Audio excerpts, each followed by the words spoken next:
Welcome to News World Podcast on the iHeart Podcast Network.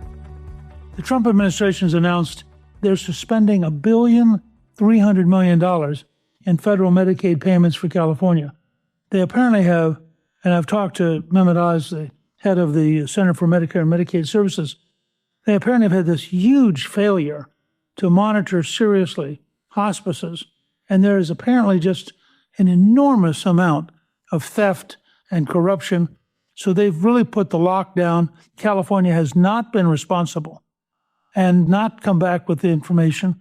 And so they're now being very tough. Although I have to say, California receives so many $1 billion in Medicaid money. While it sounds like a lot, and to you and me it is a lot, it's actually a very small part of the total California Medicaid spending. So as in many other areas, California is badly run and has a huge amount of corruption. I think we also should all be concerned that the Stanford Education Opportunity Project showed a drop in U.S. test scores. The fact is, they now show that reading scores are down 83% and math scores are down 70% from last year compared with a decade ago. The declines affect rich districts and poor districts, and it affects every racial and demographic group. Test scores in low-income districts fell the furthest, but even more affluent districts also lost ground. They found that from 2017 to 2019, students lost as much ground in reading as they did during the pandemic. And they found that the students' test scores, which had been increasing since 1990, stopped rising in the middle of about 2010s. And I have a hunch part of this relates back to the rise of the cell phone and of TikTok and other things where people are amusing themselves without having to go through any kind of studies.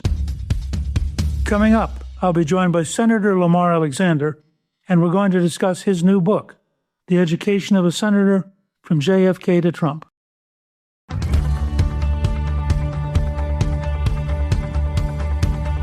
I'm really pleased to welcome my guest, my good friend, and frankly, one of the people I most admire in public life, Senator Lamar Alexander. He served as the governor of Tennessee from 1979 to 87, U.S. Secretary of Education from 1991 to 93, and senator from Tennessee from 2003 to 2021, where frankly, I thought he was a model for what a senator should be. And as a House member, the idea that anybody can be a model senator is a stretch. He's joining me because he has a brand new book, which I recommend very highly, The Education of a Senator from JFK to Trump. Lamar, welcome, and thank you for joining me on News World. Thank you, Newt. It's a treat to get to talk with you again. You wrote that your years in public life from 1963 to 2021 roughly coincided with an era of American democracy. What stands out to you the most, and why do you think that was an era? The summer of 63, I wrangled a job.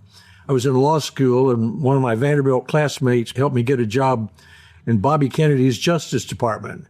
And I heard Martin Luther King's I Have a Dream speech at lunch in late August of that summer. So I served all the way from I Have a Dream speech until 2021. What I write about is the digital democracy. And I think what the era has been defined by a number of things, but especially by the arrival of social media. I think things really changed about 2008, and we can talk about it, but Facebook, iPhone, other social media arrived about the same time. Barack Obama was elected president, and his liberalism put off a lot of people.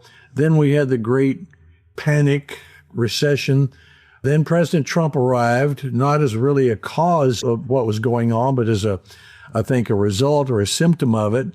Add to all of that the globalization we had economically, which really disrupted communities. People didn't have steady jobs for the rest of their lives in the same place anymore. And so we went from that kind of era to today's era. And so we've gone from Martin Luther King's speech in 1963 to being immersed in this digital democracy, which we have a hard time dealing with. When you think back to the Washington that you arrived in and the Washington that you retired from, how much did you think the city had changed? Physically, not that much. A lot of the same people, same buildings, same spirit. So Washington has a lot of continuity, even with this huge change in the digital democracy that we have. I want to go back to how you got here because you ran once and lost for governor. Your wife gave you the formula that allowed you to win, and really win in a way that made you a national figure almost overnight. Can you describe that? I mean, I thought your governor's race, as you pointed out, I'd lost twice, and we both finally won the same year in 78. You going to the governor's mansion, and me going off as a lowly freshman in the House. But what was there about that 78 race that was different and that your wife created? Well, there were two things, and I suspect maybe you found the same thing. The first thing she said, I'd lost in 1974, and people said I was a stuffed shirt, but what she said was first, when I said I wanted to run again in 78, she said, now wait a minute. First, you're going to have to tell me why you're running and what you hope to accomplish. In other words, what purpose do you have for all of this before you drag us through this again? And then second, she said, could we have a different campaign mode? Because people kind of seen me as a stuffed shirt. So we got to thinking about it. And she said, you need to be more of yourself. What do you like to do? And we talked like music, like to walk, like to meet people. And so in the end, what we concluded was I would literally walk across Tennessee for 6 months. I spent the night with 73 different families that I hadn't known before along the way. I tried to shake 1,000 hands a day. And it really sunk me back into the character, the music, the stories of the state where I'd, was a seventh generation Tennessean. I thought I knew a lot about it, but I didn't know that much. And it made me a much better candidate and a much better governor. Along that route, I wore a red and black plaid shirt because you don't walk, as she said, across the state in a blue suit. We went down to the Freedman's Army Surplus store and got all the red and black plaid shirts they had. I wore a different one every day, and I began auctioning them off. And Gary Reed of Smokey and the Bandit bought one for $500 in Franklin, Tennessee, and I knew I'd arrived. That's wild. And then that really became the symbol of you. Some people said it was a gimmick, but we've both been in a lot of campaigns. It was much less of a gimmick than the sound bites and press conferences and other things that you do in politics. I mean, basically, I was meeting people I hadn't met before. I was spending the night with people I hadn't known before. I was kind of out on my own. It was a really wonderful experience. And even today, I run into people who say, you slept in my grandpa's bed when you walked through Granger County. And I know their names. I know their grandpa. I remember who they were. Didn't you think it did sort of bring you closer to everyday folks and to that sense of a kind of populism that doesn't have to be angry or negative, but it really does represent just everyday people? No, I think you're exactly right. You remember Smokey and the Bandit. All those voters would be Trump voters today. And when Jerry Reed jumped up on the platform with me and he played the guitar and I played the piano, we both wore red and black shirts. That to me meant I was connecting with grassroots people in Tennessee, which is a pretty populist conservative state. I think the people of the state saw it as sort of a pilgrimage in a way and appreciated it and enjoyed it and liked it. And it made me a more interesting and a better candidate. Well, one of the things you say that you really took out of that experience was a deep focus on job creation, which you did brilliantly. What did you learn on the walk that led you to think creating jobs was a central goal? And then how did you go about creating them? Because you were amazingly successful. What I realized, which I really hadn't known before, hadn't felt, was we were the third poorest state based on family incomes. Mississippi and Arkansas were below Tennessee. I spent the night on my walk with the Knight family south of Nashville. Lillian Knight was school secretary at Las Casas. Her husband, Billy, was the postmaster. And when her boys had went to bed that night, she said, I'm sad because my twin boys are smart and they'll never find a job around here and I'll never see my grandchildren. Well, fast forward a few months, I got elected. My first White House dinner was Jimmy Carter. He said, governors, go to Japan and persuade them to make here what they sell here. So, nobody said to me, walking across Tennessee, I sure hope you go to Japan. But I did and met the Nissan people, and they came to Tennessee. Their other choice, by the way, would have been Georgia because they were looking for a state in the southeast And every state north of us did not have a right to work law. So we were centrally located and didn't have a right to work law. That began the movement of the auto industry toward the Southeast. And Tennessee today has 1,000 auto parts suppliers when it had one then. But the best part of the story is 25 years after Nissan came to Tennessee, it came right to that community where the Knight family lives. And one of those twin boys that she thought would never get a job was the plant manager of the largest auto and truck plant in North America. Her other son was working there, and the grandson she thought she would never see had just gone to work there. You know, when governors say creating jobs, you know, that kind of gets boring after a while. But if you think of it in terms of the Knight family and Lillian Knight's ability to see her sons and her grandsons, it matters. Sort of the hallmark of your style, you actually listened to people and then figured out a way to do something positive. You know, I used to say to my colleagues in the Senate, you know, it's hard to get here. It's hard to stay here. And as long as you're here, you might as well try to accomplish something good for the country, you know, which takes working with people you don't always agree with. You actually worked in the Nixon White House. You write about Nixon in a way that fits my view, which is that it was a tragedy, but you see him as somebody who actually was very consequential prior to Watergate. He was on his way. I worked with 10 presidents and was there for 2 more, JFK and LBJ. Nixon was on his way to being one of the most consequential American presidents. He had opened our America to China. He had presided over the end of the Vietnam War. He had ended the draft. He passed the Clean Air and Clean Water Act. He did a whole number of things. Bryce Harlow, for whom I worked in the White House. I was 29. He was President Nixon's first appointee, and I was lucky enough on the recommendation of Bud Wilkinson to get a job. So I was sitting there 50 feet from the Oval Office at a desk right next to Bryce Harlow, learning from him, getting my PhD. He had worked for Eisenhower. He had seen other presidents. He said he thought Nixon was the most capable intellectually of any of the presidents with whom he had worked. And Watergate was a real tragedy because Nixon lied about it and lost the presidency. And Bryce Harlow wrote me a letter later and told me if he'd announced Watergate, said it was a terrible mistake, fired everybody who had anything to do with it, that it would have been a lot of pain, but it would have saved his presidency. And that was a good lesson for me. If you make a mistake, announce it and accept the consequences and go on. I had no idea the depth of your experiences prior to public office. You had been actively involved as a Tennessean and had remarkable experience with Senator Howard Baker, who I thought was one of the amazing leaders in the U.S. Senate. But you really had very good mentors in that sense. One of the things about writing a memoir is some people say, you know, the first casualty in a memoir is the truth. But to me, it helped put my life in perspective, and I realized how blessed or how fortunate I've been. My first mentor was John Minor Wisdom, who was a federal circuit court judge from New Orleans, great political leader, fought to build a 2-party system in Louisiana when Huey Long was in charge. He was ready to go armed against Huey Long at a time when there were probably 150 Republicans in Louisiana.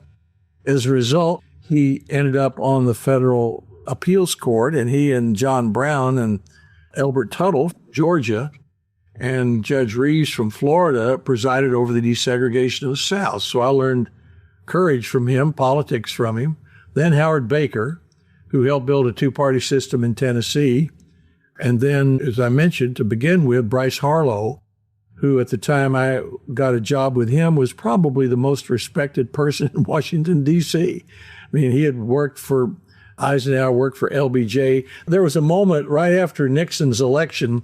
It was in the transition in the Pierre Hotel in 1968, and Harlow was the one everybody knew who had been appointed, and Lyndon Johnson had called him mad as he could be because Nixon had said something about foreign policy, and Johnson was shouting at Harlow saying, doesn't he know there's one president at a time?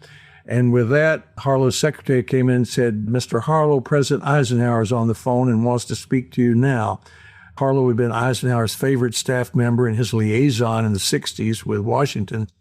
And a moment later, Larry Higbee, who was President Nixon's, one of his assistants, ran in the room and said, Mr. Harlow, President-elect Nixon wants you in his office immediately. So he had the president on the phone, the former president holding, and the new president demanding to see him. So that's the guy I got to work for 18 months in 1969 and 70. I got my PhD in politics and government and how to do things the right way. I knew Bryce Harlow a little bit, but in some ways he's the formative person in your own mind. When you think back to having learned the business, I get the sense that he really was the guy that most taught you the core principles you operate off of. Yes, a lot. Some of them are pretty simple, but they're pretty important. I would sit there and younger White House aides would come and ask him for advice, and the question he most asked them was, what would be the right thing to do? And he would tell them a story of Eisenhower in a cabinet meeting with everybody at loggerheads over what to do. The Defense Department saying we need to do this, and the Secretary of State said we can't do that because of this. And finally Eisenhower asked, well, what would be the right thing to do? And they all agreed. And Eisenhower said, well, then that's what we'll do. And he sent Haggerty out to tell the press. Well, that sounds naive and unsophisticated. But Eisenhower was not naive and unsophisticated. I mean, he'd won a war, and he was a president of the United States. And if he could make decisions that way, I suspect the rest of us might too. When we come back, we're going to discuss what Lamar learned working alongside Presidents Jimmy Carter, Ronald Reagan, and George H.W. Bush.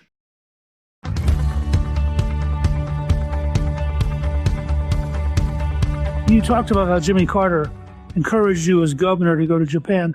But when you think about the presidents you actually worked with, like Carter, Reagan, George H.W. Bush, Clinton, and Obama, how do you reflect on them? They're obviously all strong personalities. You don't climb your way to the presidency in the American system without being pretty strong.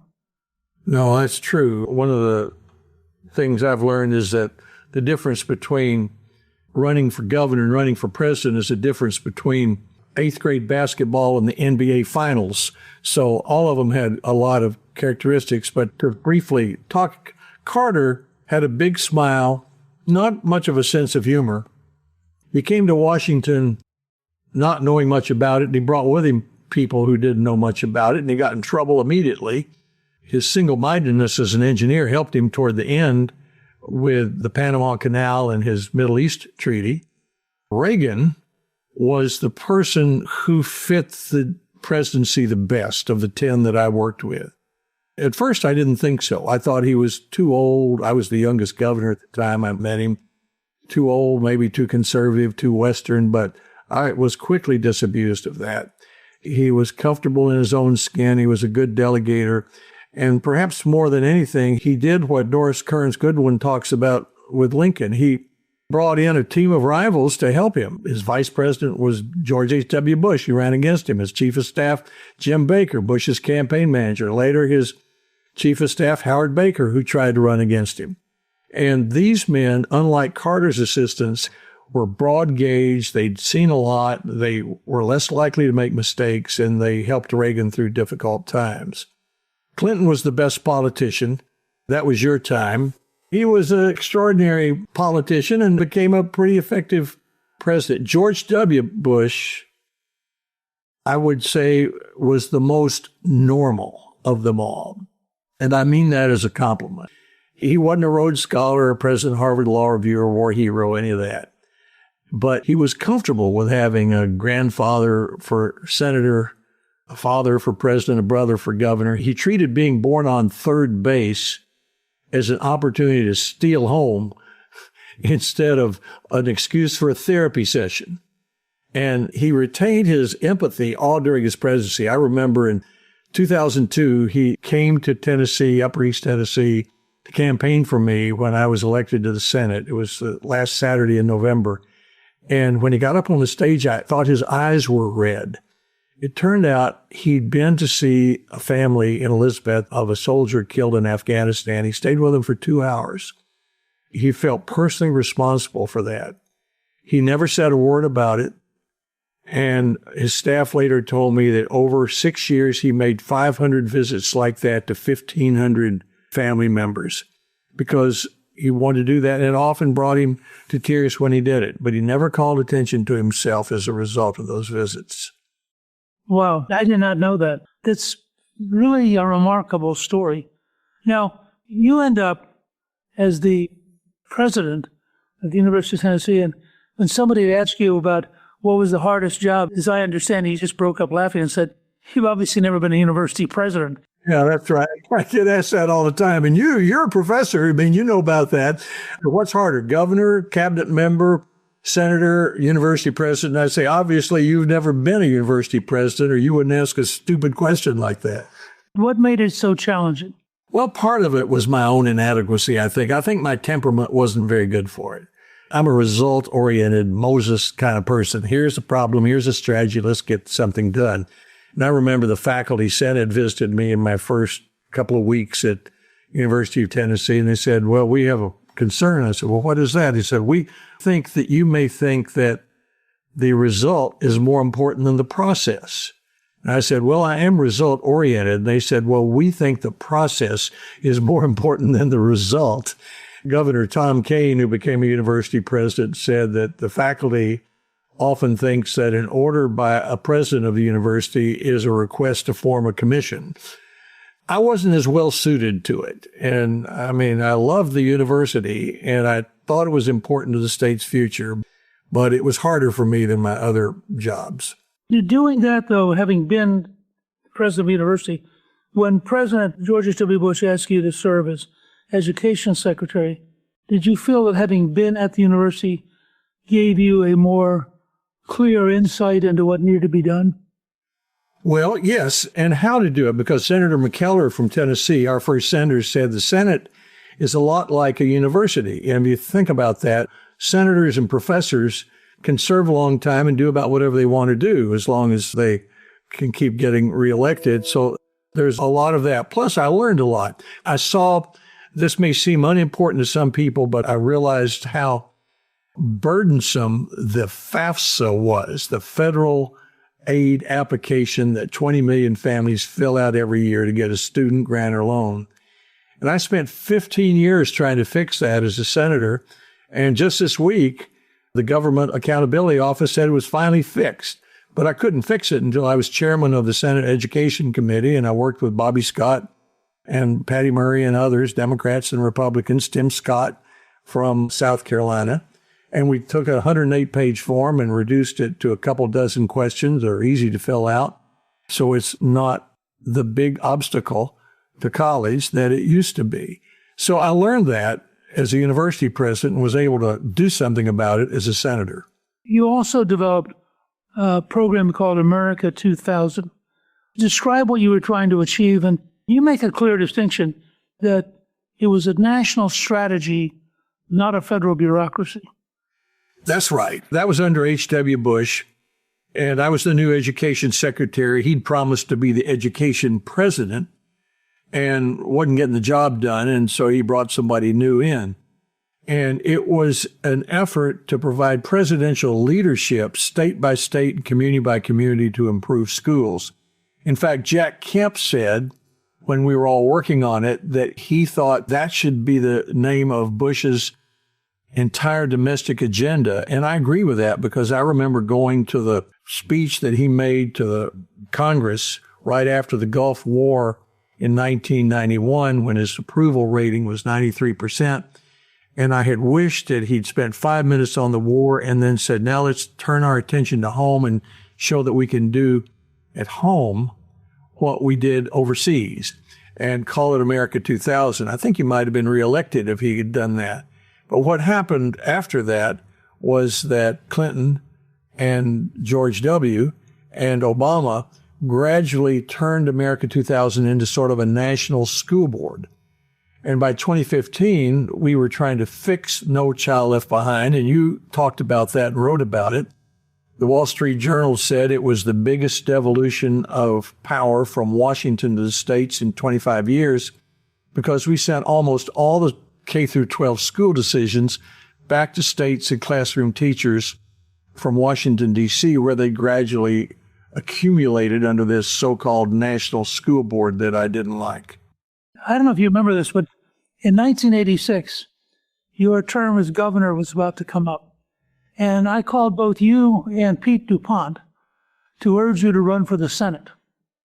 And I got exactly the same reaction, which was, having been a governor and having actually made decisions every day that mattered, the idea of sitting in the Senate and listening to these guys talk has zero interest for me. Well, you know what Mitch McConnell says about that? He says a senator who has been a governor, who says he prefers being a senator, will lie about other things. Henry Bellman was a governor of Oklahoma, then a senator, then a governor, and he said being a senator was about as exciting as watching a stump rot. A lot of governors are unhappy in the Senate, and then a lot of senators aren't very good governors because they come home and try to be ideological in a job that requires a lot of pragmatism. Coming up, we're going to discuss his time in the Senate, how relationships drive legislation, and whether he believes the country can still come together when it matters most.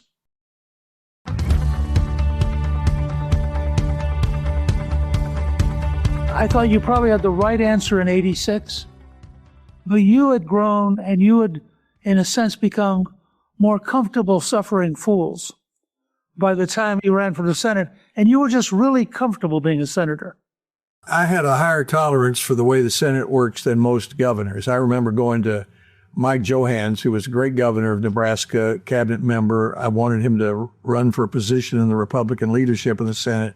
He listened for a while and said, "Why would anyone stay here?" And he left after one term. The difference is, as a governor, the job is sort of like Moses. Let's go this way. Here's a strategy. Let me see if I can persuade half the people I'm right. The Senate leadership, to get anything done, is more like being a drum major of a band. I mean, you have to recruit the marchers. You have to line them up. You have to select the music. You have to try to keep them from walking into the ditch. Sometimes you have to let a couple of soloists march out front. And by the time you're there, you can't tell who was responsible for getting you where you wanted to go. But it's a completely different leadership style, but it still can work. How much do you think, having worked for Howard Baker, who really was a master of the Senate, how much do you think you picked up things from Howard that made you a lot more effective senator? A lot. For example, he said, be an eloquent listener. Now, what he meant by that was sometimes what someone says to you is not what they really are thinking. Another thing he told me was learn to count. You may remember Trent, your friend and colleague, and I ran for whip in 2006 or something like that. He beat me by one vote, and I sat down with him at the Republican luncheon and told my colleagues that I was going to write 27 thank you notes for 24 votes. But Howard had always taught me, learn to count, but what may be 25 votes today might be 24 votes tomorrow. And another one he said was, the other fellow might be right. You have to deal with the opposite party. You've got to remember that. I remember when we worked on the bill to fix No Child Left Behind, I was the new chairman of the Education Committee. I said, okay, we're going to do it this way. I'll propose a bill. And I said to Patty Murray, the senator, Democrat from Washington, who's a senior Democrat on the committee, I said, all right, you all can amend it, and that'll be a bipartisan bill. She said, no, we won't. She said, we'll write it together. I thought she was completely wrong. I thought it was my prerogative as chairman to present a bill, and then we'd vote on it, and that would be a bipartisan process. But I thought about it and said, okay, we'll do it your way. In other words, I said the lady might be right. And because we worked together, we got a result that was the one I just talked about, sending all these decisions back to states that President Obama signed and called a Christmas miracle. So sometimes I learned from Howard that be an eloquent listener, and sometimes you have to acknowledge that the other person might be right or pretend that they're right so that you can get a result. You wrote that the essence of the United States Senate is relationships. It's remarkably different than the House because it's a smaller institution. People come for 6 years at a time, and it has a unique history of its own. Where did you learn the centrality of relationships as a way of being in the Senate? Well, I had watched the Senate as we talked. I started out early. I worked for Howard Baker in 1967, 68. Then I went back to the Senate to help him in 1977 when he was elected leader for a few months. And then I went back as education secretary. So I'd seen how it worked. And I watched Senator Baker, especially his relationships with other senators, how he treated them, his courtesy toward them. For example, he would go to their offices rather than require them to come to his. And when I became a senator, you'll appreciate this, if I were chairman of the Education Committee in the Senate, I would call my counterpart in the House and ask if I could come see him or her, just as a courtesy call. And so few senators ever did that it, in the end, made a much better relationship that often produced a result. That's a relationship. Another way I worked on that, we had Honey and I, my wife, we probably had 60 Senate couples visit us at our home here in the foothills of the Smoky Mountains over 18 years for the weekend. And that included a lot of Republican senators and spouses, but it also included the Schumers and Sheldon Whitehouse and Patty Murray and her husband, Democrats. So we didn't talk about politics. We talked about grandchildren, and we took walks and ate meals. And the idea was that if we got to know each other, we might trust each other. And if we trusted each other, we might find one or two things that we could agree on and work on, which I did with Patty Murray often, even though she is a very liberal Democrat. But I could work with her. And because she has such credentials within the Democratic caucus, if she agreed with me, she could usually get even the most liberal Democrats to come along with a bill that we agreed on. Do you think that it's harder in the current environment to have that kind of bipartisanship? Yes, it is. Charlie Munger, who used to work with Warren Buffett before he died, said, "Show me the incentive and I'll show you the result."